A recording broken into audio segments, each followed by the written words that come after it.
माझे नाव अक्षरा नामदेव हक्के. मी तुमच्या पुढे थेंब आज हा पाण्याचा ही कविता सादर करीत आहे. प्रस्तावना. सुनंदा भावसार यांनी ह्या थेंब आज हा पाण्याच्या या कवितेच्या लेखक आहेत.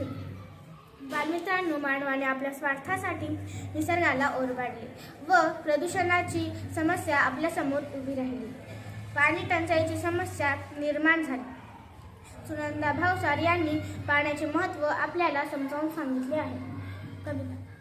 शब्द जाऊ दे, अर्थ राहू दे, विषय आहे गाण्याचा, आभाळातील बहुमोलाचा थेंब आज हा पाण्याचा. या ओळींचा अर्थ असा आहे, आपल्या पाण्यातील पाणी शब्दाचा अर्थ आपण समजून घेणार आहोत. मोती बनूनी सरसर येती वर्षे मधल्या सरीतुनी, माळ ओवते निष्ठून जाते बावरते जणू परी कुणी. या मोत्याचा संचय करीत प्रश्न तुझ्या रे जीवनाचा, आभाळातील बहुमोलाचा थेंब आज हा पाण्याचा. या ओळींचा अर्थ असा आहे की हे पाण्याचे थेंब मोत्यांसारखे टपटप येतात आणि पावसाच्या सरीतून बरसतात, गतवर्षाची आठवण जागवतात. या टपोऱ्या थेंबाच्या कुणी माळा होतं तर कुणी बावलून जातं. पण तू या मोत्याचा संचय कर, कारण पाणी हे तुझ्या जीवनाशी निगडीत आहे.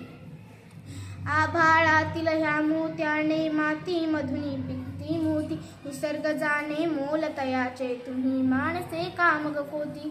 संचय करिता तिजोरी तल्या खणखणत्या त्या नाण्यांचा, आभाळातील बहुमोलाचा थेंब आज हा पाण्याचा. या ओळीचा अर्थ असा आहे की हे मोती साधेसुधे नाहीत, यांच्यात मातीतून मोती पिकवण्याची किमया आहे. शाश्वत ठेव दूर ठेवता अशाश्वत तिजोरीतल्या खणखणत्या नाण्यांचा संचय करतात, जीवापाड संचय करता. कशास ऐसा वेडा चाळा स्वतः होऊनी ठगण्याचा, स्वतःस होऊनी ठगण्याचा दृष्टिकोन तू बदल आता रे निसर्गास ह्या बघण्याचा.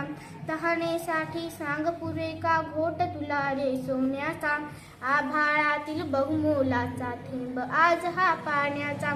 या ओळींचा अर्थ असा आहे की हे पाण्याचे महत्त्व अधिक आहे हे ओळखले पाहिजे आणि निसर्गाकडे पाहण्याचा आता दृष्टिकोन बदलला पाहिजे.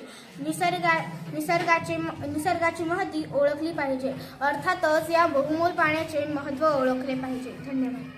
छान, व्हेरी गुड.